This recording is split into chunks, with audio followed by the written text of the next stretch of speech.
lójú ọ̀tá lọ. bọ́ká bá ń lọ tàbí ṣẹ̀bẹ̀ ń dáná ta ló máa dúró. ẹ jẹ́ ká múra wa lọ́mọ ìyá dòdò yín. ẹ jẹ́ àrẹ̀lé wa ká lè gbádùn Yorùbá o. ilé tíyá ọmọ Yorùbá jẹ́ àrẹ̀lé. èyí tá a ṣe lóko ẹrù tó ilé tíyá o. àkàndá alórọ̀rọ̀ lẹ́nu bíi ti tò. àjàó àró awígbogbo aṣọ̀rọ̀ lójú ọlọ́rọ̀. mo kí gbogbo Yorùbá nílé lóko lódò lẹ́yìn odi. ilé ọ̀dà ọ̀dẹ̀ òdòbé.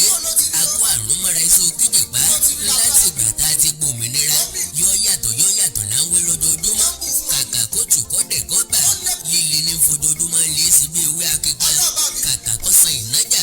pípa lórí igun tó pa. ọkọ̀ wa rokoroko kò réré oko jẹ. kòdò tẹ̀rùn làdáyànà títí kò jèrè ọ̀nà. odò jagun iyán títí kò jèrè iyán. sáàsùn jagun ọbẹ̀ títí kò jèrè ọbẹ̀. orí jagun adé títí kò réré ọba jẹ. ajẹ́ pé bàbá bẹ́ẹ̀gùn lé bàbá ẹni tí ò gbẹ́ni. káfílẹ̀ wò sàmì ìbọn lókù. eégún tó dó fógún ọdún. tí ò rówó mú wálé tí ò sì tún lérò lẹ́yìn. ó tọ́ka parú eégún.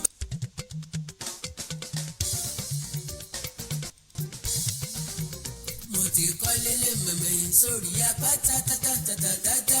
níbi títí tí jìjì ayé kọ́ lè dédédédédédé.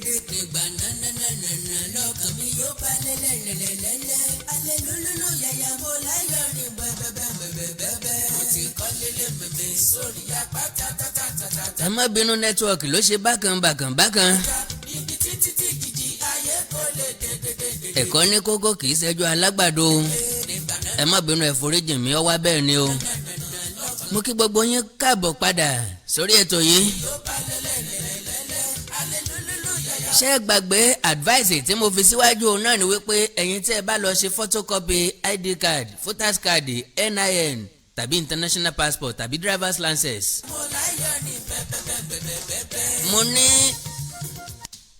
mo ní tí mistake bá wáyé bóyá wọ́n ṣe photocopy ẹ̀ ó dúdú lójú tàbí ó rún tàbí kò hàn dáadáa wọ́n wá sọ sínú dustbin wọn. mo ní ẹ má jẹ́ kó dúró síbẹ̀ ẹ gba nǹkan yín dání.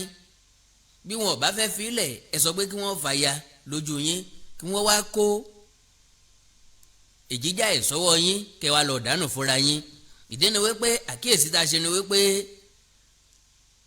àwọn yẹn bóyá àwọn tó ń ṣe photocopy tàbí àwọn tí wọ́n ń da àwọn pépà yẹn fún tàbí àwọn tí wọ́n wá ń kó lọ́dọ̀ wọn bóyá a fẹ́ lò ó bóyá a fẹ́ fi tẹ̀pà bóyá a fẹ́ fi ta àkàrà bóyá a fẹ́ fi ta dùndú tàbí àti bẹ́ẹ̀ lọ bóyá àwọn yẹn ni wọ́n fi ń rẹ́gísítà sim card.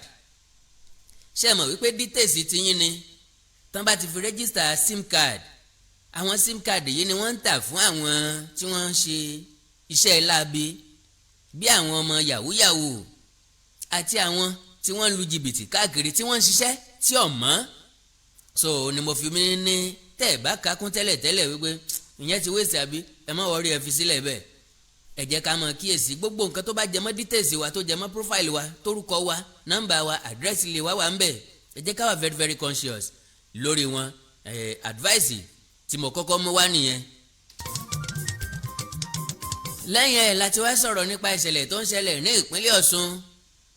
gẹ́gẹ́ bí n ta gbọ́ ọ̀la ni wọ́n ṣe primary ìdìbò sí ipò gómìnà ti ìpínlẹ̀ Ọ̀ṣun. ṣe mọ̀ wípé ọdún tá a wà yìí ló máa wáyé nínú oṣù keje òun náà ni á dìbò gómìnà ní ìpínlẹ̀ Ọ̀ṣun. ẹgbẹ́ méjèèjì ní ọ̀fararọ àti APC àti PDP ni wọ́n ní dààmú ni wọ́n ní wàhálà ni wọ́n ní fàákájà ni wọ́n ní ìkáyàsókè ìkáyàsódò fáwọn ọmọ ẹgbẹ́ wọn. ìdí ni pé àti gómìnà àti ẹni tó gbapò lọ́wọ́ ẹ̀ wọn ò jọ ṣe papọ̀. àárín àwọn méjèèjì Ògún àwọn gan ló yẹ ká máa pè ní ọ̀ràn Ògún láàrin àwọn méjèèjì.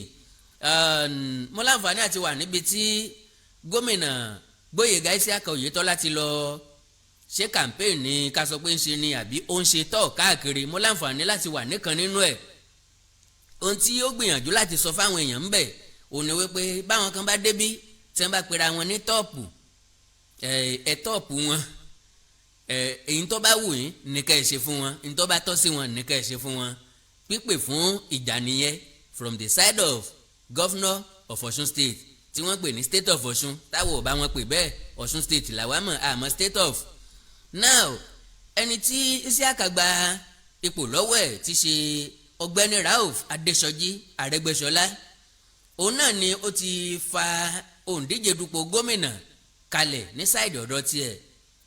Adéòtí ńlọ́fà kalẹ̀ gẹ́gẹ́ bí ntí ẹ̀yin náà ń rí bẹ́ẹ̀ dẹ̀ rí tẹ́ ń fi ti gbọ́. Òun náà ni wípé inú gómìnà àti Arẹ́gbẹ́ṣọlá ò dùn síra wọn tí wọ́n bá bá òkú ara wọn ní bòójì wọ́n wọ̀ sínú òrùn padà, especially Arẹ́gbẹ́ṣọlá inú ń bí. Tẹ́ bá gbọ́ nínú rẹ́kọ̀dù tí mo ṣe kọjá lọ ohun tí mo sọ ń bẹ̀ ni wípé wọ́n ní láti bẹ Arẹ́gbẹ́ṣọlá tí gómìnà Gbóyèga Isiaka Oyètọ́lá tó bá mọ̀ wípé òun fẹ́ lọ lẹ́ẹ̀kejì pẹ̀lú rọrùn ó sì fẹ́ ní oore ọ̀fẹ́ láti wọlé ẹ bẹ Arẹ́gbẹ́ṣọlá ni o. Kò sí nǹkan tẹ́ fẹ́ ṣe sí psychologically ó yẹ kẹ́ mọ̀ wípé ẹni tó ṣe gómìnà fódìdí ọdún 7 ní ìpínlẹ̀ kan yọ láwọn èèyàn tiẹ̀ yàtọ̀ sí pọ́ láwọn èèyàn tiẹ̀ dandan ni kó ní kó lè gba nǹkan easily lọ́wọ́ gómìnà tó jẹ lẹ́yìn ẹ̀. Eléyìí ni Isiaka Oyètọ́lá ò fààyè rẹ̀ lẹ̀ f'Arẹ́gbẹ́ṣọlá. Mo sọ nígbà kan rí wípé inú Arẹ́gbẹ́ṣọlá ò dùn sí bí gómìnà Isiaka Oyètọ́lá ṣe emerge as governor aspirant ní ọdún 2018 kì í ṣe gbọ́dùn mọ́ Arẹ́gbẹ́nú ṣùgbọ́n ibi tí ọ̀dà ti wá Arẹ́gbẹ́ṣọlá ò lè kọ̀ iṣẹ́ agbọ́mọkọ̀ ni. Jagaban ọkọ rẹ̀ mi Tinubu Bọ́lá Ahmed Bọ́lá Ṣàngódélé Àmùdá tí ẹ̀ ń pè ní Bọ́lá Ahmed Tinubu òun náà ló fa Gbóyèga Isiaka Oyètọ́lá kalẹ̀. Ṣe mọ̀ wípé ọmọ Ìrágbèjì làwọn méjèèjì, Ìrágbèjì olókè méjì takọtabo lórí àgbà làwọn méjèèjì. Yàtọ̀ sí yẹn gbogbo wa mọ̀ Bọ́lá Ahmed Tinubu gẹ́gẹ́ bí afọbajẹ. Nítorí mo ń fẹ́ ni pé èmi ni mo install ilé síbi èmi ni mo fi lé sípò ilé ọlá tèmi lélẹ́yìn jẹ. Nǹkan tó ń ṣẹlẹ̀ sí Bọ́lá Ahmed Tinubu nìyẹn. Now ọ̀rọ̀ ti wá bumirangi bí àṣà àwọn iléèbó. Ìgbà tí ọ̀rọ̀ yẹn kọ́kọ́ ṣẹlẹ̀, ìgbà tí Tinubu ń gbìyànjú àti dá sí ìbéèrè ni Arẹ́gbẹ́ṣọlá béèrè lọ́wọ́ bàbá wípé ẹskísà ìgbà tí mo gba mandate mi ní 2018 àbí ní 2008 rọ o 2014 ló dé àbí kíni ní 2014 ló lọ lẹ́ẹ̀kejì 2010 ní Arẹ́gbẹ́ṣọlá gba mandate ẹ̀ ló dé.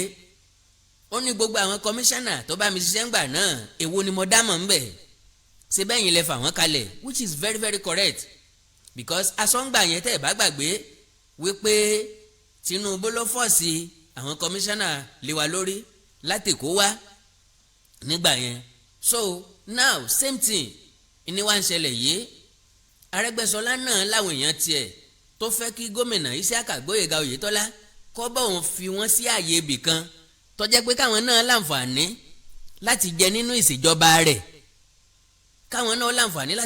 ìṣèjọba rẹ̀ lélẹ́yìí tí Isiaka ò fààyè rẹ̀ lẹ̀. ní tí Isiaka sọ ni wípé Arẹ́gbẹ́ṣọlá ò sọ́pọ́ọ̀tì òun láti di gómìnà, kò ní inú dídùn sí bóun ṣe jẹ gómìnà. ok gẹ́gẹ́ bí nǹkan tí Arẹ́gbẹ́ṣọlá sọ ní Ìkirè Ìjẹ̀ṣà land ló ti fà wọ́n ya ló fa Tinubu ya àwọn náà ti ń tọ̀ sára ara wọn nǹkan àti bẹ́ẹ̀ bẹ́ẹ̀ lọ wípé ẹni tó fa Gbóyèga Isiaka Oyètọ́lá lé òun lọ́wọ́ nǹkan sọ ni pé ó fẹ́ wá compliment iṣẹ́ òun, ó fẹ́ wá gbé iṣẹ́ òun lárugẹ, ó fẹ́ wá gbé níbi tí òun bá dé.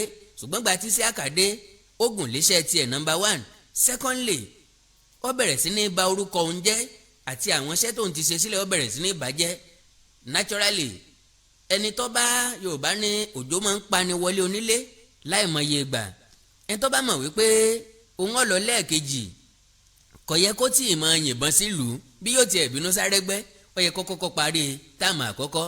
Lọ́kàn àwọn èèyàn kan wọ́n béèrè pé Arẹ́gbẹ́ṣọlá kò ní short, that is kò sí nǹkan tí Arẹ́gbẹ́ṣọlá fẹ́ ṣe, wọ́n ṣe mistake púpọ̀ because ìkànnì Arẹ́gbẹ́ṣọlá nínú ẹgbẹ́ òṣèlú APC, ẹlẹ́ẹ̀kejì ni pé mínísítà ni lọ́wọ́, ẹlẹ́ẹ̀kẹta ni wípé ó ti jẹ gómìnà fódìdí ọdún 7 ẹ rí i pé yóò ti kó àwọn owó kan jẹ. Gbajabiamila tó ń sọ̀rọ̀ nípa 165 billion naira owó prison kínní kan kí ló tiẹ̀ pé náà prison funds tó ní bẹ lọ́wọ́ Arẹ́gbẹ́ṣọlá. Yàtọ̀ sí yẹn oríṣiríṣi owó ni gómìnà ó ti kó dà sápò olówó láti ná àwọn èèyàn rẹ́dì láti gbowó. Òun náà ni wípé no how yóò pín ẹgbẹ́ yẹn sí méjì. Káti ẹ̀ sọ pé àwọn èèyàn kan wà lóyà sí gómìnà Gbóyèga Isiaka Oyètọ́lá tán wá ní òkè èèyàn tiwa ni ọ̀rẹ́ tiwa ni òun làwọ́ tẹ̀lé òun làwa ń tẹ̀lé òun làwa ń bá ṣe àti bẹ́ẹ̀ bẹ́ẹ̀ lọ. Now síbẹ̀ Arẹ́gbẹ́ṣọlá sì ní àwọn èèyàn tiẹ̀ ó sì lẹ́nu ń bẹ̀ ó sì lágbára tó lè lò. So kí ni tí mo fẹ́ mú jáde ń bẹ̀ ni pé wọ́n ní láti bẹ Arẹ́gbẹ́ṣọlá ni bí wọ́n bá fẹ́ kí Gbóyèga Isiaka Oyètọ́lá kó lórí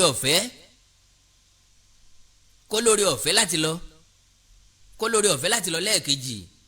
Now ní sáìdì tọ̀dọ̀ tàwọn PDP ogun tí ń jara alé náà ní jara oko.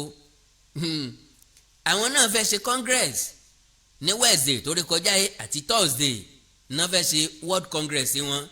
World congress yìí èèyàn mẹ́ta ní wọ́ọ̀dù kọ̀ọ̀kan òun náà ni wọ́n máa láǹfààní láti ṣe congress yìí. Now wọ́n ti wá schedule Wednesday àti Thursday pé òun làwọn ó ṣe. Wọ́n ti yan àwọn delegate mẹ́ta ní wọ́ọ̀dù kọ̀ọ̀kan and wọ́ọ̀dù tí ń bẹ ní ìpínlẹ̀ Ọ̀ṣun ó jẹ́ 332 wards. Kí ni tó wá ṣẹlẹ̀? Ẹ rí i pé fídíò kan jà rìnrìn lórí ẹ̀rọ ayélujára níbi táwọn olólùfẹ́ sẹ́nitọ́ Démọ́lá Adélékè tí wọ́n ti ń sọ̀rọ̀ àlùfàǹsá sí gómìnà ìpínlẹ̀ Ọ̀ṣun ìjẹta ìyún ọmọọba Ọlágúnsóyè Oyinlọ́lá tí wọ́n ń pè é lólè tí wọ́n sọ wípé Démọ́lá làwọn fẹ́. Kí làwọn nǹkan tí ó ṣẹlẹ̀? Ó ní wípé ẹni tí ọ̀gbọ́ tẹnu ẹ̀gà nípẹ́ yòókù ń pa á tó. Àwọn tí wọ́n fẹ́ wá ṣe congress ní ìpínlẹ̀ Ọ̀ṣun àtàbújá ni wọ́n ti ń bọ̀. Ìlú Ìbàdàn ni wọ́n ti land ní airport ńbàdàn. Kàkà kí wọ́n máa lọ sí Ọ̀ṣun tí wọ́n ti fẹ́ lọ ṣe congress, Ìbàdàn wọn kọ́kọ́ gbà lọ lọ́dọ̀ Ṣèyí Mákindé. Ẹ dẹ̀ mọ̀ wípé Ṣèyí Mákindé ti pín ẹgbẹ́ òṣèlú PDP ìpínlẹ̀ Ọ̀ṣun. Ṣèyí Mákindé ti pín sí méjì already and Ṣèyí Mákindé jókòó sílùú Ìbàdàn ó ń tafà sí ìpínlẹ̀ Ọ̀ṣun. Ó jókòó sílùú Ìbàdàn ó ń destabilize ìpínlẹ̀ Ọ̀ṣun. Ṣèyí Mákindé jẹ́ kí á rí àpẹẹrẹ àwọn nǹkan kan wípé kò síyàtọ̀ nínú ọmọ báńtálẹ̀ olóṣèlú, ìkan ń jẹ́rú ìkejì ń jẹ́ yẹpẹ̀. Kò síyàtọ̀ nínú olóṣèlú tán bá ti débẹ̀ bákan ńlọmọ sórí lọ́rọ̀ wọn. Ṣèyí Mákindé ta ti ń wò wípé ó máa dá yàtọ̀ gédéǹgbé ó máa special gédéǹgbé òun náà dépò gómìnà tán ọjọba tán àwúre lókùtì tó ń gún sọfẹ́ jẹgbákejì Olódùmarè ni. Ṣèyí Mákindé ń da ìpínlẹ̀ Ọ̀ṣun rú. ẹni tẹ́ ẹ bá rí ẹ pé mi Àkàndá sọ pé Ṣèyí Mákindé ń da ìpínlẹ̀ Ọ̀ṣun rú láti ibi tó wà. Now oríṣiríṣi fásán PDP náà ló wà. Àwọn kan tadágún odò dẹ̀ ni wọ́n sọ́pọ́ọ̀tì àwọn Démọ́lá. Now àwọn tó fẹ́ díje gómìnà lábẹ́gbẹ́ òṣèlú PDP wọ́n ti pín sí méjì. Àwọn aspirant tó kù wọ́n papọ̀ sọ́nà kan against Démọ́lá Adélékè. Now àwọn tí wọ́n wá papọ̀ against Démọ́lá Adélékè àwọn ni Ṣèyí Mákindé ń bá ṣe. So ìtọ́tẹ̀ wá lọ́wọ́ ni wípé wọ́n ti kọ́kọ́ dúró lọ́dọ̀ Ṣèyí Mákindé. Wọ́n ti kíní ballot paper tí wọ́n fẹ́ wá fi ṣe kọ́ngírẹ́sì tí wọ́n fi wá dìbò nípínlẹ̀ Ọ̀ṣun. Wọ́n ti kọ́kọ́ lò ó. Wọ́n ti kọ́kọ́ tẹ̀ láti ìlú Ìbàdàn lọ́dọ̀ Ṣèyí Mákindé. So wọ́n ní ẹ̀dà rẹ̀ tí wọ́n ń kó bọ̀ nípínlẹ̀ Ọ̀ṣun. Ká ní wọ́n fún wọn láàyè láti ṣe kọ́ngírẹ́sì yẹn ni àwọn èèyàn máa tẹ̀ka fúnbi tó wù wọ́n ṣùgbọ́n wọ́n bá wọn dànù lójú ọ̀nà. Eléyìí táwọn ti tẹ̀ sílẹ̀ ń ni wọ́n kó jáde. ẹni tán bá dẹ̀ ti announce pọ̀ wọlé òun náà lọ wọlé. Mi mọ bí àgbàlagbà ṣe máa ti òkè ògùn wá tí ọmọ wa ṣe mú gògùnù lálẹ́dẹ̀ Ọ̀yọ́. Mi mọ tó lè mú Ṣèyí Mákindé gómìnà ìpínlẹ̀ Ọ̀yọ́ máa wá da ìpínlẹ̀ Ọ̀ṣun rú. Bọ́ọ̀n àti Òṣòkòmọ́lẹ̀ bí wọ́n ṣe jọ fà bí wọ́n ṣe jọ fà nígbà yẹn náà nìyẹn níbi àjẹ chairmanu PDP ní South West ní Central àti bẹ́ẹ̀ bẹ́ẹ̀ lọ. Ṣèyí Mákindé ò kì í tẹ̀ síbi táwọn èèyàn bá tẹ̀ sí. Lóòótọ́ kálukú ló máa ń ní kándídéètì tiẹ̀ ṣùgbọ́n gẹ́gẹ́ bí gómìnà ìpínlẹ̀ kan ó lè lẹ́yìn tó nífẹ̀ẹ́ sí tó support má bá wọn lọ́wọ́ sí mọ̀kàrúrù because ìwọ náà ò fẹ́ kílù ó dùn ò fẹ́ kílù ó ṣe é gbé fún mẹ̀kúnnù. Nígbà tẹ́ ẹ bá ti ń jẹ́gbọ́n tó jẹ́ pé ọgbọ́n káfẹ́ràn sẹ́nu káwàtì ó ní gbogbo yín ń dá gbogbo ẹ̀ kò ń ṣe nítorí mẹ̀kúnnù kì í ṣe nítorí aráàlú. So àwọn tó bá mójú Ṣèyí Mákindé kí wọ́n ó kìlọ̀ fún second term tiẹ̀ náà wà stake.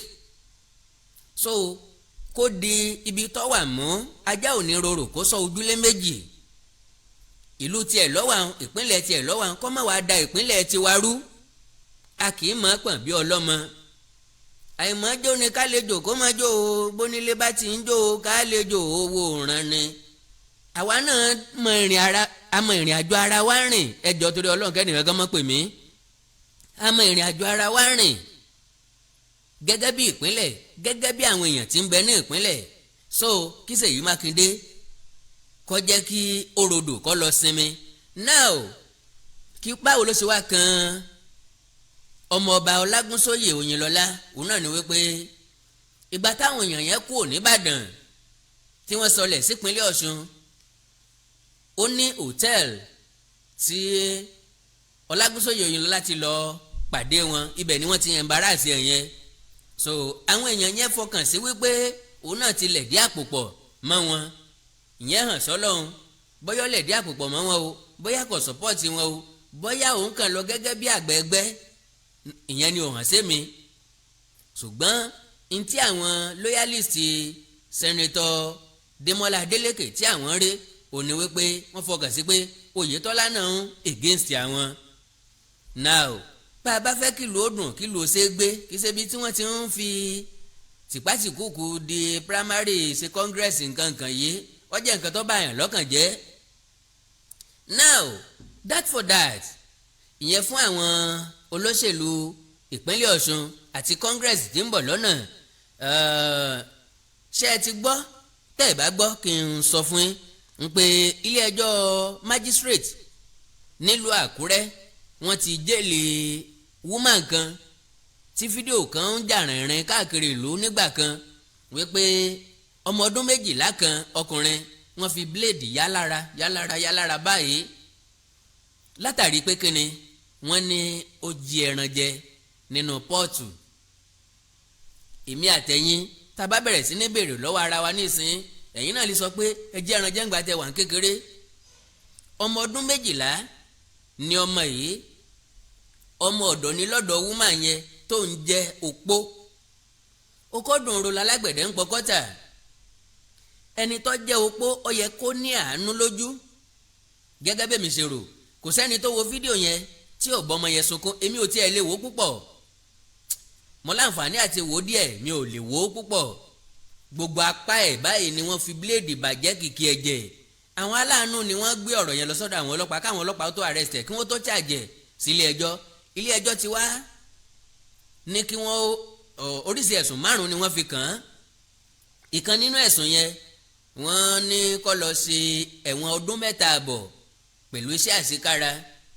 So ìmíì nínú ẹ̀ ó dàbí pé adájọ́ postpone ẹjọ́ yẹn.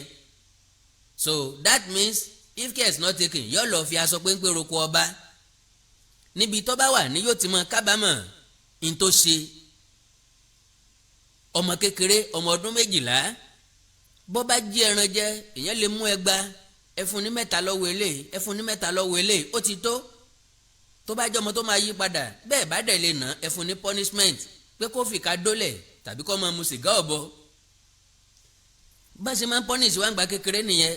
Èèyàn ọ̀dẹ̀ kì í nígi lọ́gbà kó mọ́ mèso orí ẹ̀. Ẹ̀yin dádì ẹ̀yin mọ́mì tí ń wò mí kálukú wa ló lọ́mọ ńlé. Oríṣiríṣi làwọn ọmọ tá a bí. Àwọn ọmọ kan wà tó jẹ́ pé tẹ́ ẹ bá ti yọ ẹgba sí wọn wọ́n máa sunkún ni wọ́n bẹ̀rù ẹgba. So tẹ́ ẹ bá ti ní kán má ṣe nǹkan mọ́ anytime tẹ́ ẹ bá ti fẹ́ kán ṣe nǹkan tí wọ́n ń ṣe ẹ yọ ẹgba sí wọn wọn ò ní ṣe mọ́. àwọn kan wà tó yẹ pé kẹ́ nà wọ́n látàárọ̀ dọ́là kò ní túmọ̀ sí wọn ṣùgbọ́n wọ́n bẹ̀rù punishment. àwọn kan wà tó yẹ pé wọn ò bẹ̀rù ẹgbàá wọn ò bẹ̀rù punishment wọ́n kà sí exercise ni ṣùgbọ́n tẹ́ ẹ bá sú wọn lóhùn wọ́n máa sunkún ni. So that means téèyàn bá ní ọmọ lọ́dọ̀ tí ń gbé lọ́dọ̀ èèyàn ó gbọ́dọ̀ mọ ọ̀nà láti bá wí kì í ṣe láti máa dá àpá sí àwọn ọmọ ọlọ́mọ lára kì í ṣe wípé woman yìí yá ní blade lásán ó ti kọ́kọ́ kógi bò ó ní gbogbo oríkèéríkèé ara. So ìyẹn ló jẹ́ kí adájọ́ gba ẹjọ́ ẹ̀rò. Now another thing òun náà ni wípé wọ́n pe àwọn kan ní Federal Capital Territory Administration èèyàn FCTA. àwọn ni wọ́n dìtẹ́ẹ̀nì arábìnrin tí ń tọrọ báárà kan. kí ni wọ́n mú woman yẹn sí? wọ́n ní wọ́n bá 500,000 naira lọ́wọ́ ẹ̀ àti $100. So wọ́n wá dìtẹ́ẹ̀nì ẹ̀ wọ́n ní kó wá ṣàlàyé bó ṣe rí owó yẹn nǹkan.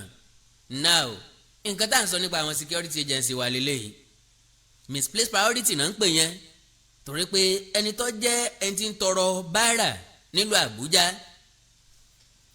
àwọn èèyàn ní ojú àánú ní Nàìjíríà bá a ti sọ wípé ebi ń pa wá ìṣẹ́ńṣẹ́ wa yìí still nínú àìní wa a sì tún ṣàwọn èèyàn láàánú because lọ́kàn wa bìlẹ̀ pé a bẹ́tà àwọn kan àwọn tá a wá bẹ́tà yẹn a máa ń ṣe wọ́n lóore.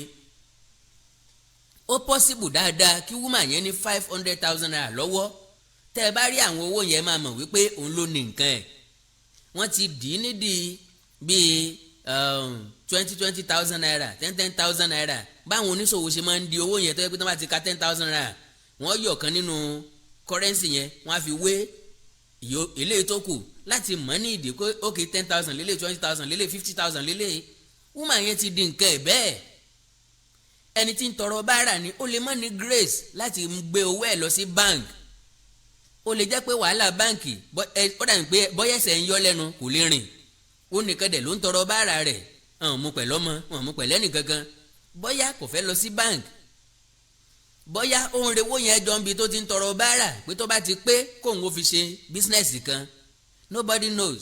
So owó ẹni ẹlẹ́ni ní èrè dànù agbowókà àwọn tí wọ́n jíwó gan wọn ò lé wọn káàkiri wọn ò arrest wọn wọn ò detain wọn. àwọn bandit tí ń jìyàn gbé wọn ò detain wọn wọn ò arrest wọn. àwọn tí wọ́n ń pààyàn kò sẹ́ni tó lé wọn káàkiri. ẹni tí ń tọrọ báárà ẹlẹ́ni rí 500,000 naira lọ́wọ́ ẹ̀ 500,000 naira ọ̀pọ̀ jù kò pọ̀ ju nǹkan tó lè rí láti January di December lọ. Yes and àwọn owó yẹn ìlú Àbújá ni majority àwọn tí yọ̀wọ̀n fún lówó ó lè jẹ́ 500 1,000 500 1,000 kò sẹ́ni tó mọ iye tó ti pa látàárọ̀ kálukú ń ṣe tiẹ̀ fọlọ́run ni.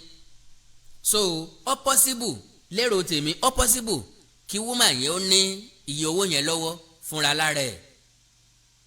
So now nǹkan méjì tó ṣe pàtàkì ni mo fẹ́ sọ̀rọ̀ nípa rẹ̀. mo fẹ́ sọ̀rọ̀ nípa máa nǹkan tí mo ti sọ̀rọ̀ nípa ẹ̀ sẹ́yìn Pastor Bankole tó ní ajìjàngbara lòun wípé òun ní àwọn ọmọ ogun rẹpẹtẹ tá a fi ní kó má dárúkọ olóyè Sunday Adéyẹmọ Ìgbòho sí nǹkan tó bá fẹ́ ṣe kó má implicate olóyè Sunday Adéyẹmọ Ìgbòho mọ́ á sọ̀rọ̀ nípa ẹ̀. ọba Solomoni àgbáyé á sọ̀rọ̀ nípa ẹ̀ torí pé ìṣẹ̀lẹ̀ kan ṣẹlẹ̀ láàrin ọ̀sẹ̀ tá a fẹ́ lò tán yìí bóyá lè mérí ni bóyá ó ti ṣẹlẹ̀ tipẹ́ sẹ́yìn so á sọ̀rọ̀ díẹ̀ nípa ẹ̀ ṣùgbọ́n ẹ jọ̀ọ́ torí Ọlọ́run ẹ fún mi ní ìṣẹ́jú kan péré. nílé lóko lẹ́yìn odi àjíǹde ara ó máa jẹ́ a ò ní fàìsàn ló gbà orúkọ tèmi ni Godwem tí gbogbo ẹ̀yin èèyàn mọ̀ sí ìyá Ìjẹ̀bú gẹ́gẹ́ bí ìṣe wa pé ìlera yín òun ló jẹ wá lógún òun ló tún mú wa wá sójú ìwòran yín ní déédéé àsìkò yìí mo kí yín o a ò ní fàìsàn ló gbà o gbogbo ẹnikẹ́ni tó ní ìṣòro nínú eegun tàbí nínú iṣan ara wọn wọ́n lè kàn sí iléeṣẹ́ Godwem ìyá Ìjẹ̀bú ọ̀rọ̀ iṣan àti eegun la máa ń sọ ní gbogbo ìgbà nítorí pé ìṣòro iṣan àti eegun ó jẹ́ ìṣòro tó ṣe gbòógì tó dẹ̀ ń dà wá láàmú àwọn ẹlòmíì ò lè bẹ̀rẹ̀ mú nǹkan nílẹ̀ ẹlòmíì ò lè bẹ̀rẹ̀ kírun ilé orí òkè lẹlòmíì ń gbé tẹ́lẹ̀ ó ti padà sísàlẹ̀ nítorí orúkún ríro ìbàdí ríro ẹlòmíì àtẹlẹsẹ̀ la máa kán, ẹlòmíì tó bá jí láàárọ̀ àti fẹsẹ̀ lélẹ̀ á di ìṣòro, ẹlòmíì gbogbo ara títa, ẹlòmíì ẹsẹ̀ títa, ẹlòmíì ẹsẹ̀ á máa gbọ̀n, gbogbo èyí tó bá lè jẹ́.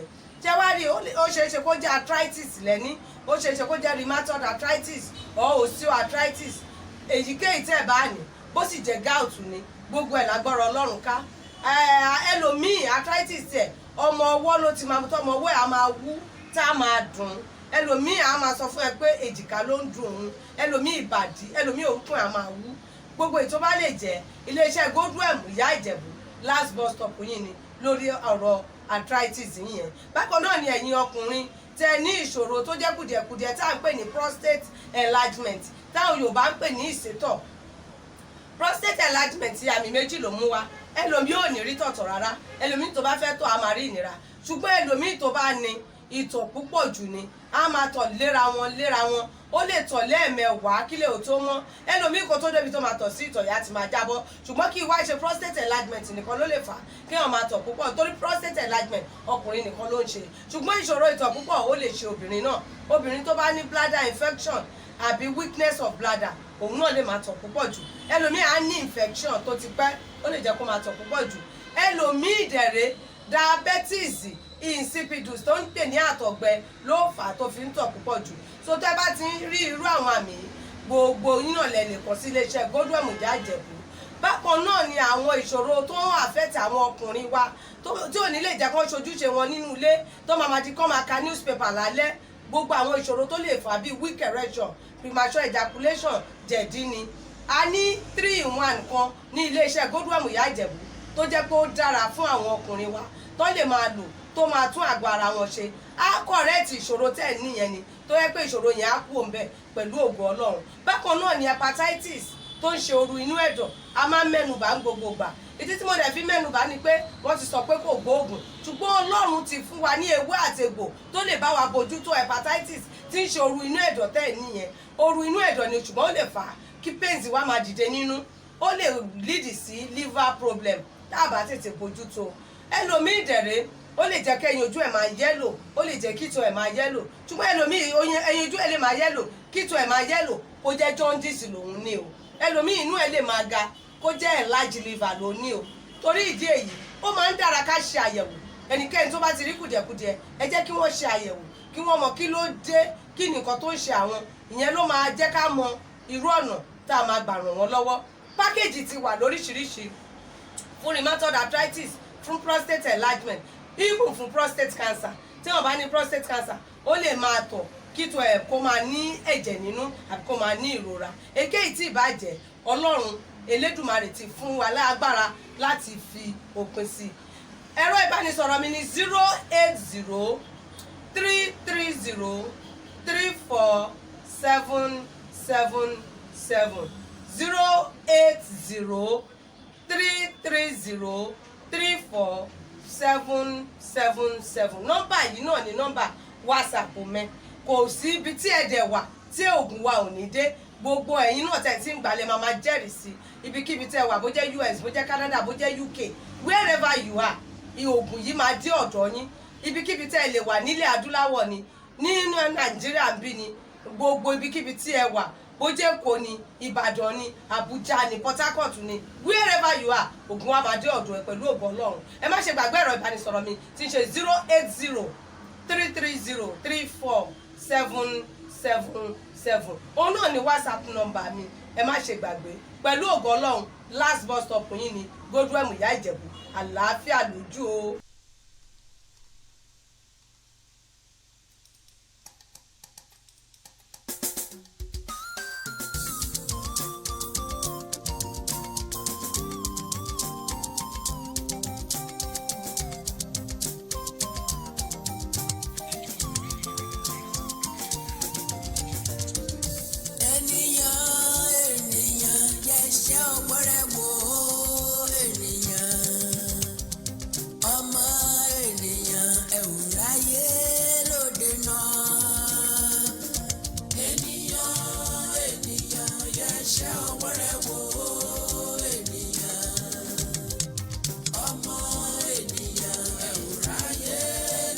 Ẹ má bínú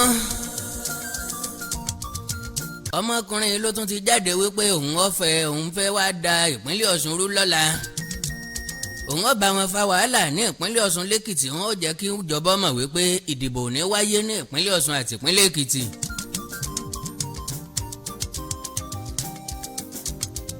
so pápápá mo fẹ́ jẹ́ kẹ́ gbọ́rọ̀ díẹ̀ lẹ́nu máàlù yìí kí n tó sọ nǹkan tí mo fẹ́ sọ ń pa rẹ̀.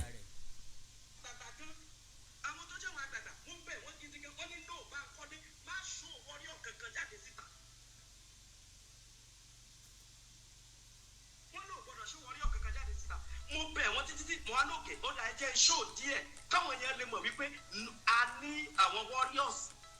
mo wá tún ṣó díẹ̀ ètùtù bẹ̀rẹ̀ sí ní pariwo orí burúkú káàkiri. ṣàfiṣe ni fún Yorùbá, ṣàfiṣe ni àfiṣe ni fún Yorùbá. 150 million naira ni wọ́n gbé wá fún mi ni wọ́n fi ń bẹ̀ mí. 150 million ni wọ́n fi ń bẹ̀ mí. wípé mi ò gbọ́dọ̀ tako anything kí n jáwọ́ ní gbogbo kí n padà sẹ́yìn wípé kí n jáwọ́. mo tẹ́ sọ fún wọn wípé iṣẹ́ tọ́lọ́run rán mi ni. ta ló gbé 100 million naira wá fún pásítọ̀ Bankole kí ló dé tí ọ̀gbá wáyé tó wá waste owó báyìí torí Ọlọ́run 150 million naira you are a liar a big liar. tá ń gbé wá fún ọ gọ́ọ̀mẹ̀ntì ni àbí olóṣèlú wo lọ̀rọ̀ kàn. bí mo ṣe máa kú bí ìṣe máa kú ó bẹ́tà kí n ṣiṣẹ́ yẹn náà ó bẹ́tà kí n ṣiṣẹ́ yẹn. ẹ wá ń gbé orí burúkú káàkiri orí social media. ẹ wá ń pariwo oríṣiríṣi káàkiri.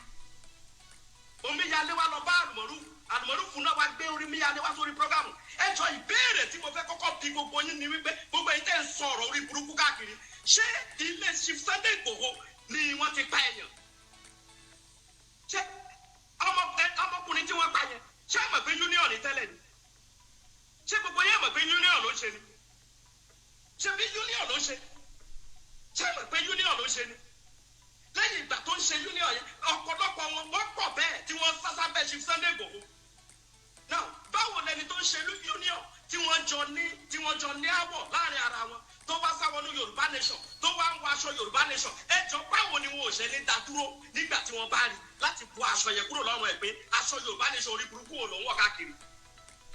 ẹ wá sọ pé kí n release ọmọ ogun síta kí n kọ́ ọmọ ogun jáde ọmọ ogun kí ni mo fẹ́ kó jáde? ṣé ọ̀rọ̀ ìjà union lẹ́ ń jà ni? èmi ò mọ̀ pé ẹ ti sọ ọ̀rọ̀ Yorùbá nation di ọ̀rọ̀ union. ẹ bá kúkú sọ fún mi pé kí n lọ fẹsọ̀ sí láàrin ká máa jà ká mọ̀ pé yes ìjà Yorùbá nation là ń jà. gbogbo everybody wá send message sí mi. ìgbà tẹ́ ẹ náà mọ ogun tẹ́ ẹ kó sínú ilé tẹ́ ẹ kíkù wọn pamọ́ tẹ́ ẹ kó wọn sínú gbó tẹ́ ẹ kó wọn jáde. ṣé ń dìtẹ̀ mọ́ Chief Sunday Igboho ni ṣé ń ṣe kinní kan ni ṣé Chief Sunday Igboho tẹ́ ẹ sọ yìí bẹ́ẹ̀ ni wọ́n lọ́rùn ẹjọ́ orí burúkú ni wọ́n lọ́rùn fún bàbá yẹn nígbà tí mo kọ́kọ́ jáde first time tí mo kọ́kọ́ jáde síta ẹjọ́ orí burúkú lálùmọ́rú ààrẹ àlùmọ́rú gẹ́gẹ́ ni mo sọ ẹjọ́ orí burúkú ni wọ́n fọkùnrin ẹ lọ́rùn fún wọn. mo lè sọ fún ààrẹ àlùmọ́rú kì í ṣe ìrùkẹ̀rẹ̀ tó ń gbé dání káàkiri lórí prógámù ẹ̀ kì í ṣe bí ìrùkẹ̀rẹ̀ tó ń gbé dání káàkiri tẹ́ ẹ bá jẹ́ kí inú bí mi ààrẹ àlùmọ́rú tẹ́ ẹ bá jẹ́ kí inú bí mi. ààrẹ àlùmọ́rú fùsọ̀ ń gbọ́ o tọ́ ọ bá jẹ́ kí inú bí pásítọ̀ Bankole sí ọ yọ ọ̀ràn àrá láti ibi tó wà sórílẹ̀-èdè Amẹ́ríkà o ti múnú bí orí pò tí ń fìbínú sọ̀rọ̀. ẹ mọ̀ pé ẹ kàn dín nínú yọ kí ni gbogbo náà ṣẹ̀ṣì yẹn. ẹ jọ ìbéèrè tí mo fẹ́ bí yín ni wípé ǹjẹ́ ààrẹ àlùmọ́rú fò yìí ṣé bó ní nọ́mbà mi lọ́wọ́ àbí wọn ò ní nọ́mbà mi ni ṣé wọ́n. náà ibẹ̀ yẹn gangan kọ́ mọ́ ń lọ. kí ló ṣe fún ọ tó lè fọwọ́ lẹ́rán? ṣe fún ọ tó lè fọwọ́ lẹ́rán kó má wòye wọn. tómi lọ ṣàkàn sí tómi lọ ṣàgbélò sí tómi pé lápèpá o. ká ẹ̀wọ̀ ènìyàn ẹ̀wò ráyé lóde náà. ènìyàn. ibi tẹ́mi àkàndá ń lọ gangan rèé.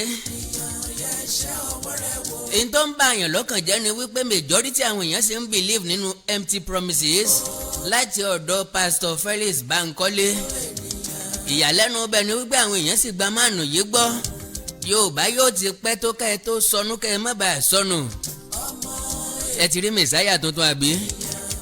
tí yóò kó ikú lóko íjíbítì lóko ẹrú íjíbítì lóko ẹrú fáráò tẹ wà tẹ́lẹ̀ ṣé mẹ̀sáyà ni àbí ẹnu dídán lọ́pọ̀ jù. náà ibi tí mò ń lọ rèé.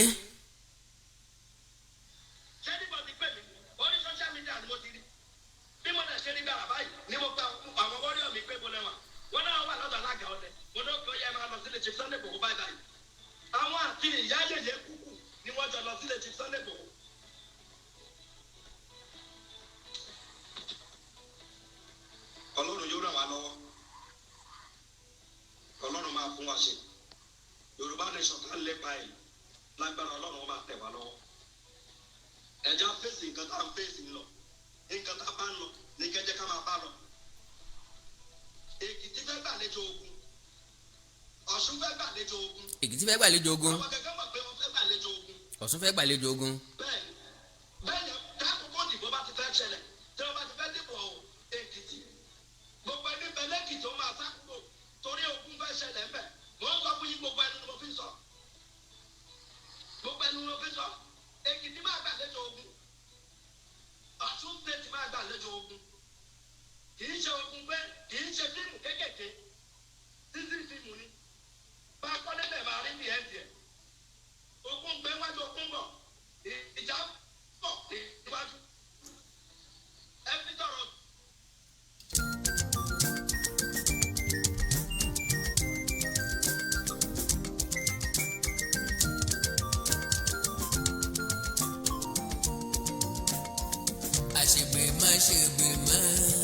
àṣebàjẹ́ ẹyẹ sòtì. náà fún gbogbo loyalist Felix Bankole ó ní ìpínlẹ̀ Ọ̀ṣun máa gbàlejò ogun.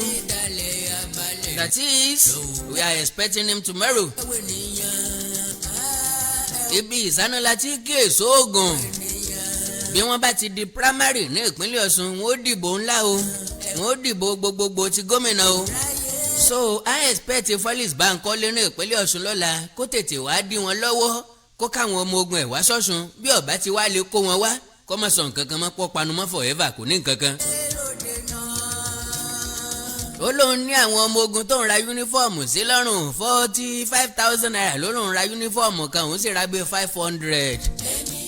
Òun ò sì gbowó lọ́wọ́ ẹnìkankan iṣẹ́ kínní ṣe ń bo ló ti rówó.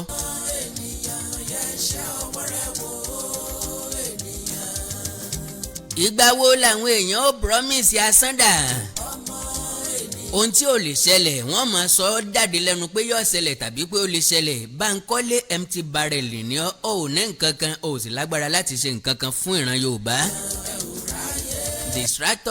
Distractor lásán ni ọ́ òun distract wa ni. Ìwọ kọ́ ló gbé wa délẹ̀ ìlérí ọ̀rọ̀ Yorùbá ní sẹ́ ò níbi kankan mú wa lọ àwọn sọ́jà rẹ àwọn ọmọ ogun rẹ kó wọ́n ta.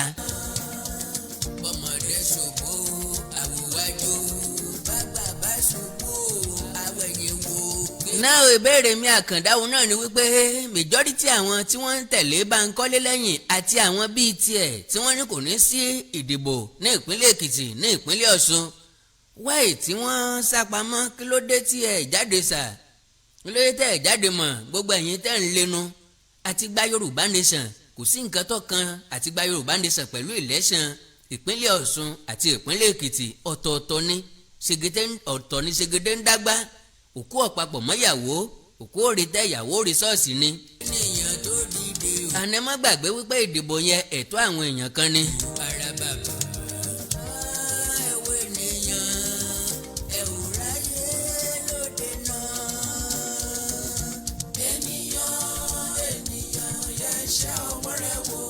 Ọ̀rànmíyàn àmì Bankole ẹ dákun ńbo ni wọ́n wà ìlú wo ni wọ́n ń gbé kí ni wọ́n ń jẹ ta ní san sálárì fún wọn ńbo ni wọ́n wà bó o láṣìírí wọn a fẹ́ dá wọn mọ̀ a fẹ́ kí wọ́n wá di APC lọ́wọ́ lọ́la kí wọ́n má ṣe primary election wọn.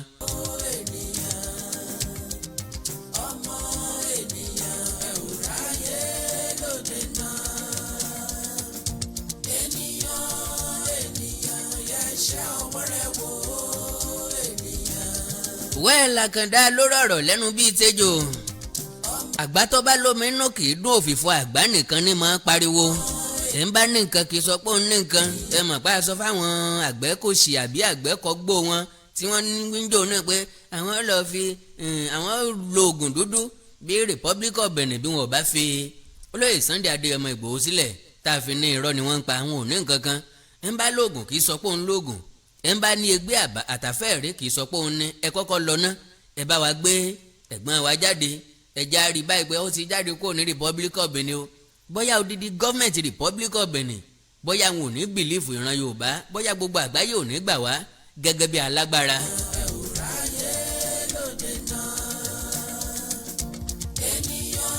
so láì dènà pẹnu gbogbo àwọn ẹgbẹ́ onílérí gbogbo àwọn aléríléka ẹni bá ń gbọ́ bí Felix Bankole bó ṣe ń fọ́ níkà bí ṣe ń pariwo bí ṣe ń fẹ̀sán bí ṣe ń fẹ̀ fún gbò lórí YouTube ẹ rò wípé ó ṣẹ́kù síbi kankan ni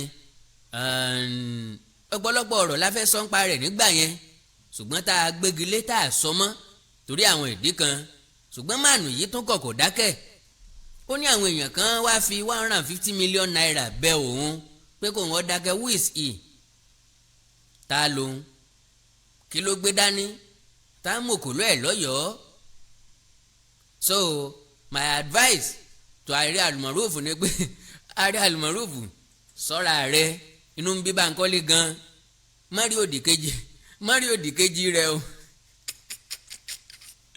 ọ̀rọ̀ burúkú tó ń tẹ̀rín Mario òdìkejì rẹ o so omíyalé ìwọ náà Mario òdìkejì Felix Bankole bó ṣe wà níbi tó lágbára dé ó lè rán àrá píkọ́ wá báyàn bó ṣe wà nísìn ó lè jáde látara ògiri wá bá mi níbi tí mo ti ń ṣètò nonsense absolutely nonsense ẹni tí ò tó kan ti ń pè rẹ̀ ní méjì ẹni tí ò ní nǹkan kan tó ló ń ní mẹ́wàá ó wá ń fi búrẹ́dì kó àwọn ọmọ Yorùbá tí wọ́n ń bẹ lókè òkun ó fi ń kó wọn lọ́bẹ̀ wẹ́ ó náà ò jẹ́ níjẹ́ ẹni tọ́gọ̀ ọgbọ́n because ibi ọ̀pọ̀ ọlọ́gbọ́n kú ọlọ́gbọ́n ò ní rí nǹkan tú jẹ bí iṣu well ọ̀rọ̀ tí mo ní mo fẹ́ sọ nípa Ọba Solomon you know him now òsínwó ènìyàn mi mọ bẹ́ẹ̀ yẹn ó sì sọra rẹ̀ ní òsínwó ènìyàn this will be the first time tí màá sọ̀rọ̀ nípa máàlù yẹn do you know wípé Ọba Solomoni ó wà positive sometimes ó wà negative sometimes n ò wá láti wá dájọ́ torí pé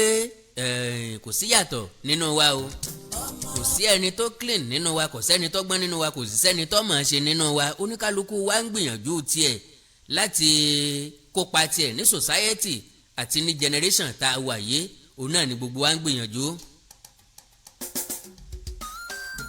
lọ́kàn rẹ̀ ọ máa rò pé bóyá mo ní nǹkan against Ọba Solomon no far from that. It is never my culture láti jáde síta against àwọn tí wọ́n ń sọ̀rọ̀ tí kìí bá ṣe pé wọ́n gún mi kẹ́sẹ́ tàbí tẹ̀mí mọ́lẹ̀ tí kìí bá ṣe pé ń tọ̀ ń kọ́kọ́ sọ̀rọ̀ sí mi tàbí sẹ̀mí lọ́nà tí gbogbo ayé fi lè dá sí i. píkṣọ̀ kan ni mo rí níbi tí Ọba Solomon ti ṣàfihàn àwọn ìyàwó ẹ̀ méjì pẹ̀lú àwọn ọmọ kọ́mẹ́ǹtì àwọn èèyàn ń prompt mi láti fẹ́ sọ̀rọ̀ oríṣiríṣi àwọn èèyàn sọ pé àwọn kò ń ṣèrànṣẹ́ Ọlọ́run gidi tó bá jẹ́ ìránṣẹ́ Ọlọ́run gidi kò ní níyàwó méjì igbádogóje èrò wájà kò wà bàbílíkà kéèyàn níwà ìyàwó méjì àwọn Ọlọ́run ò sọ pé kéèyàn níyàwó méjì shut up. kò sí nǹkan mi mọ táìmù tí a fẹ́ fèsì reality ọ̀tọ̀ ni Ọlọ́run ọ̀tọ̀ ni Bíbélì àti Kùránì ọ̀tọ̀ ni wọ́n fúnra lára rẹ ọ̀tọ̀ ni reality. kò sí nǹkan tó kan Ọlọ́run pẹ̀lú iye ìyàwó kan ńlọ fẹ́ ìyàwó tó bá wù ọ́ tágbára rẹ̀ gbé láti tọ́jú nìkan fẹ́ kò sí nǹkan tó kan ìyàwó fífẹ́ àtijọba ọ̀run bọ́ọ̀ bá ní lọ́jọba ọ̀run fúnra lára rẹ̀ láàyè ọ̀tọ̀ ni oníyàwó kan ò níyàwó rárá kò gbé ọmọ wọná bọ́ọ̀ bá fẹ́ wọná so ẹ má jẹ́ àmú àwọn nǹkan tí ò jọra wọn wéra wọn. wọ́n lè máa tàn wá pẹ̀lú Bíbélì àti Kùránì tèmi ò fọ́ fún. so ó níyàwó méjì majority àwọn tí wọ́n ń sọ̀rọ̀ yìí we are product of polygamous family. yes majority wa ilé olórogún la gbé wá àwọn bàbá wa níyàwó tó pọ̀ and they were doing fine nígbà yẹn wọ́n kápá àwọn ìyàwó wọn wọ́n kápá ọ̀kánjú àwọn majority àwọn ìyàwó àwọn bàbá tí wọ́n fẹ́ yàwó púpọ̀ láyé ìgbà yẹn àkọ́kọ́ àwọn àgbẹ̀ wọ́n fẹ́ yàwó tí ọmọ bá wọn ṣiṣẹ́ oko kí wọ́n bímọ tí ọmọ bá wọn ṣiṣẹ́ oko ràn wọ́n lọ́wọ́ ń bẹ̀. ẹlẹ́ẹ̀kejì àwọn olórí ẹ̀sìn láyé àtijọ́ wọ́n fẹ́ yàwó rẹpẹtẹ bóyá pásítọ̀ ni àbá àfa àwọn fẹ́ yàwó púpọ̀. àkọ́kọ́ àwọn pásítọ̀ tó fẹ́ dá àwọn pásítọ̀ tí wọ́n jẹ́ olórí ìjọ àwọn olùṣọ́ àgùntàn tán jẹ́ olórí ìjọ wọ́n ní ọ̀pọ̀lọpọ̀ ìyàwó. àwọn àfáà tí wọ́n fẹ́ nílé kéwú wọ́n lọ́pọ̀lọpọ̀ ìyàwó because gbogbo ẹ̀ ìyàwó àtọmọ wọn àwọn ọmọ wọn ni wọ́n kọ́kọ́ fi bẹ̀rẹ̀ lé kéwú kẹ́yìn èrò táwọn tó máa wá.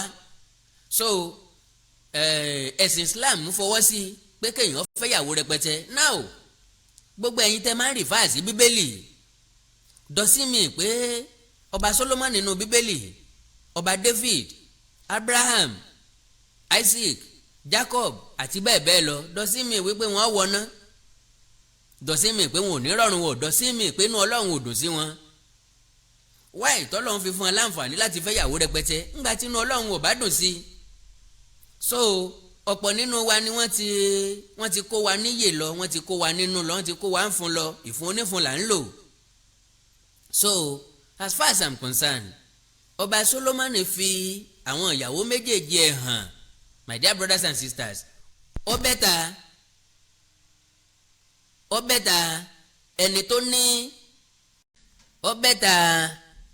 ẹni tó ní ìyàwó kan tó ní side chicks bọ́n ṣe máa ń pè é bíi méjì mẹ́ta tàbí tó ní àlè rẹpẹtẹ ó bẹ́ta ẹ̀ ó fẹ́ yàwó méjì ó fi wọ́n hàn ẹ̀ tó ń pariwo lé lórí ẹ̀ tó ń sọ̀rọ̀ àlùfànṣá sí ẹ̀ tó ń pẹ́ kò ṣeé dáa.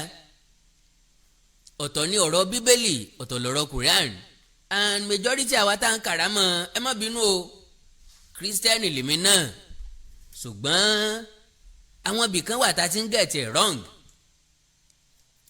lọ́kàn wa a gbà pé nǹkan kan wà spiritual nípa bíbélì no not at all there is nothing spiritual about Bible ó ṣeé ṣe kọjọ́jọ́ mi là máa tú there is nothing spiritual about Quran. méjèèjì wọ́n kọ́ ni iléeṣẹ́ ìtẹ̀wé ni wọ́n ti táìpù ẹ̀ and tẹ́ bá ka bíbélì from Genesis to Revelation ìtàn ló wà ń bẹ o story ló wà ń bẹ o kìnní kan lóyún ó sì gbé kìnní kan sì jọba nírúfẹ́ kìnní kan ìtàn Dáfídì ìtàn Jósẹ́fù ìtàn Ábúráhámù ìtàn Sárà ìtàn ayaba Ṣẹ́bà ìtàn Esther àti ìtàn Solomon ìtàn Dáfídì ìtàn Saul David àti Goliath àti bẹ́ẹ̀ bẹ́ẹ̀ lọ a New Testament ìtàn nípa Jésù ìbí ẹ̀ ìwáyé ẹ̀ àwọn iṣẹ́ ìyanu tó ṣe nǹkankan. ọ̀rọ̀ Jésù ó dàbí bàbá tó bímọ mẹ́wàá táwọn mẹ́wàá wá fẹ́ give àkáǹtì iṣẹ́ ìríjú bàbá wọn tàbí ok ẹ̀yin mẹ́wàá ẹ wá ṣàlàyé nípa dáàdì yẹn fún wa. àwọn ibì kọ̀ọ̀kan ni wọ́n ti máa ní èròǹgbà wọn ti máa ní ìsọ̀rọ̀ wọn ti máa bára mu àwọn ibì kan kò ní bára mu kálukú ọ̀sọ́ pẹ̀lú ìhà tí bàbá ẹ̀ kọ sí ni. so mi mọ báwọn èèyàn ṣe máa wà too emotional lórí láìfù oníláìfù àti nǹkan tí ò gún wọn lọ́wọ́ tí ò gún wọn lẹ́sẹ̀. so to the best of my knowledge ẹ fi ọba Solomon sílẹ̀ kọsàyé ẹ̀ iye ìyàwó kan lágbájá ní iye àlè kan tàmẹ̀dún ní kò sí nǹkan tó kọ lọ́n pẹ̀lú ẹ̀ my dear brothers and sisters. nílẹ̀ Yorùbá àwọn pásítọ̀ yín tí wọ́n kó bá yín tí wọ́n ní kẹ́ ẹ máa níyàwó kan àwọn lọ́jẹ́ kẹ́ ẹ máa rẹ̀yìn nínú òṣèlú Nàìjíríà ẹ kọ́lẹ̀ kẹ́ kọ́rúkọ mi sí because election government is about numbers leadership is about numbers. wọ́n fẹ́ dìbò nílé ìgbìmọ̀ asòfin nísìn ìbò tó bá pọ̀ jù náà máa tẹ̀lé. if you support say hi if you don't say nil wọ́n dìbò ni. so election Nàìjíríà wáyé tó fi ń bọ́ sọ́wọ́ àwọn ará òkè ọya lemọ́lemọ́ if care is not taken tẹ́ bá tún dìbò 2023 ọ̀dọ̀ wọn ni ó tún fọ́ọ̀lù sí. wọ́n mọ jókà òṣèlú bẹ̀rẹ̀ láti ibi bíbímọ rẹpẹtẹ. wọ́n ń gbé voters card lọ́mọ ọdún 8 ọmọ ọdún 10 ọmọ ọdún 12 lọ́wọ́ wọ́n dẹ̀ ń aláwọ̀ wọn láti dìbò. ọmọ ọdún 18 tí ò ní station wọn ò fún voters card o wọ́n máa sọ pé parọ́ èjì ẹni kódà kọ́ lọ mú declaration of age wá kọ́ lọ mú birth certificate wá wọ́n á lọ parọ́ èjì ẹni. So now àwọn pásítọ̀ kan sọ wípé ìyàwó kan ló dáa láti ní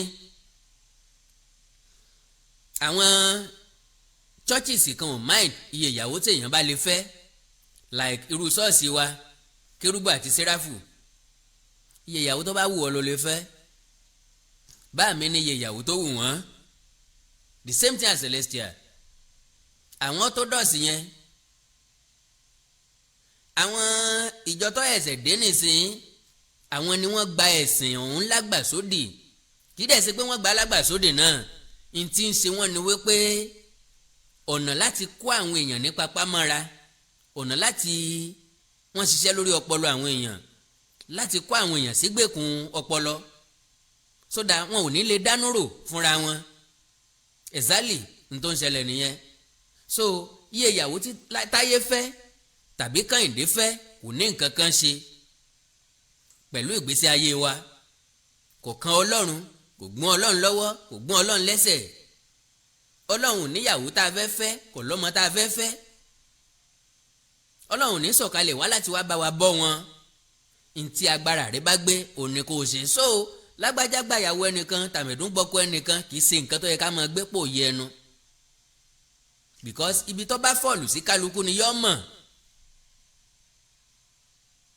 ibi tó bá fọ́ọ̀lù sí kálukú ni kálukú máa mọ̀ so ní kúkúrú èdè ọba Solomoni níyàwó méjì ọba Solomoni àgbáyé tó náà máa ń sọ̀rọ̀ lórí social media ó ṣàfihàn ìyàwó ẹ̀ méjèèjì láìfo ẹ̀ ní o fẹ́yìn tí ẹ̀ ń ṣàyọnu sọ tàbí bu tàbí sọ̀rọ̀ àlùfànṣá sí ìgbésí ayé tí ẹ ní so ẹ jáwọ́ nú àpọ̀n tí ọ̀yọ́ kẹ́ ẹ dá mi lákaná tó bá tásìkò a máa sọ̀rọ̀ síwájú nípa ẹ̀sìn àtẹ̀sìn kìrìsìtẹ́nì àtẹ̀sìn Islam méjèèjì ẹ̀sìn àtọ̀húnrìn wá ni wọ́n wá fi kó wa ń gbèkùn ni wọ́n wá fi lù wá ń jìbìtì ni òun náà dẹ̀ ní ba orílẹ̀-èdè yìí jẹ́ lónìí until tá a bá ro àròjinlẹ̀ fúnra lára wa tá a lè dáná ara wa rò ìgbà náà lórílẹ̀-èdè ó tó lọ síwájú ẹ gbọ́ tí mọ̀rẹ́kì kí lorúkọ máa yẹn ná tó ń sọ wípé Ọ̀sínbàjò ò ní lè jẹ pírẹsidẹ́ǹtì torí pé Christian ni stupidity inú máa ń bí mi nígbà tó bá sọ pé ẹnìkan fẹ́ jẹ gọ́fúnọ̀ so vice ẹ̀ ó jẹ́ muslim vice ẹ̀ náà tán fẹ́ fàkalẹ̀ tẹ́lẹ̀ muslim ni so wọn á fẹ́ pin kó jẹ́ Christian and Muslim stupidity tó bá jẹ́ Muslim and Muslim ni yóò gbé ni yóò ṣe ìlú lóore ńkọ́ kò sí nǹkan kan tá a ní mú pẹ̀lú ẹ̀sìn ok wọ́n ní Muslim as president wọ́n ní Muslim as vice president ó wá nítorí pé kán lè balance ẹ̀ wọ́n wá lọ mú Christian tí ò lóye tí ò nímọ̀ kankan wọ́n kẹ́ ẹ fẹ́ Christian àbí òun náà lélẹ̀ yẹ gbà ọ̀dọ́jọ́ tá a bá tó mú ọ̀rọ̀ ẹ̀sìn kúrò lọ́rọ̀ Nàìjíríà ká tó lè lọ síwájú ilé tó bá jẹ́ tàwọn Christian náà bóyá Christian méjì náà fẹ́ mú wọn ní rárá o ẹ̀yin nìkan ò lè ṣe o àfi ká wá Muslim sí o kò sí nǹkan tó yẹ kó jẹ́ bẹ́ẹ̀ tá a bá fẹ́ tẹ̀ síwájú tá a bá fẹ́ ní lọ síwájú àkàndá lórí ọ̀rọ̀ lẹ́nu bíi tejò kájáwó àrùn Awíkóńkó sọ̀rọ̀ lójú ọlọ́rọ̀ ní tí mo ní kí n mo wá fẹ̀yìn èèyàn wa ni o so Pastor Felix Bankole as I said we are expecting you tomorrow in Osun State nbí primary àwọn APC kẹ́ ẹ kó àwọn ọ̀rànmíyàn sójà yín àti àbí ọ̀rànmíyàn àmì ẹ kó wọn wá ó lóore tó fẹ́ sílẹ̀ Yorùbá o because as far as I'm concerned ariwo lásán ló sì ń pa láti ọjọ́ ìwá n ò tí ì rí action rẹ̀ ń bì kankan n ò tí ì gbọ́ action rẹ̀ ń bì kankan bí èèyàn bá fẹ́ ya sinimá gbé ẹ dákẹ́ o action ọ̀ ní action kankan o ariwo ní action tiẹ̀ ẹnu dídán ní action tiẹ̀ bọ́ọ̀ bá ti lè wá sọ̀sùn lọ́la má jáde ń bì kankan mọ́ títí tó lóye Sunday Adéyẹmọ Ìgbòho fi jáde ẹni tá a mọ̀ ní hero nìyẹn ẹni tá a mọ̀ tó gbangba sùn lọ́yẹ́ nìyẹn òwí bẹ́ẹ̀ ṣe bẹ́ẹ̀ nu abọ́lọ́njó kọ Ìgbòho ní sọ fún pé mọ̀ ń bọ̀ ń bí báyìí lọ́la o kọ́ mọ̀ wá bẹ́ẹ̀ tó bá ti sọ yóò ṣe bẹ́ẹ̀ tí ì bá ṣe pé wọ́n àtàkì lóye Sunday Adéyẹmọ Ìgbòho ní July 1st rally Lagos State July 3rd àbá débẹ̀ possibility ń bẹ kó jẹ́ pé àbá wà nínú àwọn tán àbá mú ọkọ̀ tún la mo ti pè wọ́n bọ̀dá ẹ̀skísà èkó yẹn ó dàbí ẹni pé wọ́n ti ń wíṣọ kí ni ẹ̀ mọ́ jà lọ ní Awíkóńkó àwọn èèyàn wa lọ́wọ́ à ń bẹ̀ náà já lọ kò sí nǹkan kan já lọ ẹni tí wọ́n ń pè ní leader nu bọ́dá Felix Bankole ọ̀làṣàn ò ní nǹkan kan tó fẹ́ ọ̀fà Yorùbá ẹnu dídán empty promises náà là ń gbọ́ láti last year without any action. Ọlọ́fẹ́ lọ bá wọn jà ní báràkì sọ́jà lọ́jọ́ àwọn ọmọ ogun mélòó lẹ fẹ́ kó lọ sà lẹ́wé ìwọ dán wò ọ̀ dán tán ẹlẹ́kẹ̀ follow page mi lórí Facebook Àkàndọ̀rọ̀ Awikonko ẹ subscribe sí YouTube channel mi Awikonko TV ẹ wá dé Yorùbá TV níbi tá a ti ń ka àwọn àyọkà lọ́lọ́kọ̀ ọ̀jọ̀kan Òwe Yorùbá TV níbi tá a ti ń sọ àwọn ìṣẹ̀lẹ̀ tó dìtàn ìtàn tó yípadà tó dòwe Oríkì Yorùbá TV ń bẹ̀ńlẹ̀ ti bá oríkì orílẹ̀ yín pàdé lọ́kọ̀ọ̀kan èjèèjì àti bẹ́ẹ̀ bẹ́ẹ̀ lọ bẹ́ẹ̀ bá wá ní ọ̀rọ̀ pàtàkì tẹ̀fẹ́ kájọ sọ ẹ já sọ̀rọ̀ lórí WhatsApp +234 904 851 9362 +234 904 851 9362 orílẹ̀-èdè Yorùbá ò ní dàrú èdè àti àṣà wa ò ní wọmi bẹ́ẹ̀ ni ò ní parun ìlú ẹnì kọ̀ọ̀kan wa yóò tòrò mẹ́nẹ́mẹ́nẹ́ bí omi àfòwúrọ̀ pọn àjùwà ṣe o Felix Bankole máa bọ̀ lọ́sùn lọ́la à ń retí rẹ lọ́la afẹ́kọ̀ọ́ wa da primary election yìí ró tó o bá ti wá dàrú àjẹ́ pé original ọmọ àlè náà ni ọ́ Felix Bankole ó tó gbangba sùn lọ́yẹ̀ o inú kọ̀rọ̀ ló ti ń sọ̀rọ̀ inú kọ̀rọ̀ ló ti ń dún bí èkúté fẹ́ẹ́fẹ́ẹ́ àfẹ́kọ̀ọ́ jáde síta kò jẹ́ ká mọ̀ ọ́ kò jẹ́ ká máa gbára ìwọ náà tiẹ̀ organize rally kan ládùúgbò yín káwòye èrò tí ó jáde sí ọ mọ̀wulẹ̀ organize ti state because o tó bẹ́ẹ̀ organize ti local government àbí ti wọ́ọ̀dù lásán káwòye èrò tí ó tẹ̀lé ọ lẹ́yìn God bless you all lánàá ọlọ́run alayọ̀ ní fi ń sílẹ̀ iná ò ní tán wo yín ẹ̀ ní nàkàtàn kẹ̀ torí kan lágbára ọlọ́run alátìdàmú ò ní wọlé yín bẹ́ẹ̀ bá ti ń lọ gbóró kẹ́ mọ̀ bọ̀ gbóró ẹ̀ mọ̀ lọ láyọ̀ ẹ̀ mọ̀ bọ̀ láyọ̀ ní jẹ́ bẹ́ẹ̀ Àkàndọ̀rọ̀ Awikonko náà ló kọ́ mi I remain yours sincerely Àkàndá ọ̀rọ̀ Awikonko Àjàó Àró Awikonko aṣọ lójú ọlọ́rọ̀ bye gàrí o.